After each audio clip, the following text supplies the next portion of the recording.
Good evening, I'm Karen Larson. Here are your top stories from 2 Works for You. Closing arguments expected to begin Monday in Oklahoma's trial of Johnson & Johnson for the state's opioid drug crisis. Each side will be given 2 hours to argue their position before a district judge. Officials say it could be at least a month before a decision is made. The state has accused Johnson & Johnson of fueling the opioid crisis with addictive drugs, but the company says it acted responsibly. A Muskogee dispensary is hoping to help law enforcement understand how marijuana, drinking, and texting impacts driving. Dispensary owner Todd Mitchum says tomorrow 10 volunteers will either text, drink alcohol, or consume marijuana and then get behind the wheel. Mitchum says the volunteers will have to drive around a slow speed course and then take sobriety tests given by police. The goal is not to prove that one is better or worse than the other. The goal is to say, hey, all driving impaired is dangerous, and we need to be aware of how dangerous.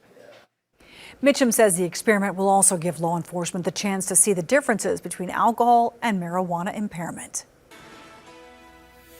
Good evening, everyone. I'm meteorologist Brandon Woolley here in the 2 Works for You Weather Center. Dry conditions today, expecting dry conditions tonight on dual Doppler radar, Viper 4D. Now, here are the weather headlines. Dry for many days now, with the exception being, I would say, early next week, we could be brushed by the remnants of Tropical Storm Barry, but it looks like most of that energy is going to be to the east of the state, so we hope for that. We don't need any more rain, especially for our lakes around Green Country. Lower heat indices on the way for tomorrow as well, so feeling comfortable tomorrow. But then the heat really returns this weekend and next week with those higher heat indices. Morning lows for tomorrow: 65 in Bartlesville when you wake up, 66 in Okmulgee and around Muskogee, and 68 down to the south in McAllister. Your Friday forecast, it's looking sunny once again, mostly sunny skies and daytime highs anywhere from the upper 80s to right around 90. We'll have your latest 10-day forecast tonight at 10 o'clock.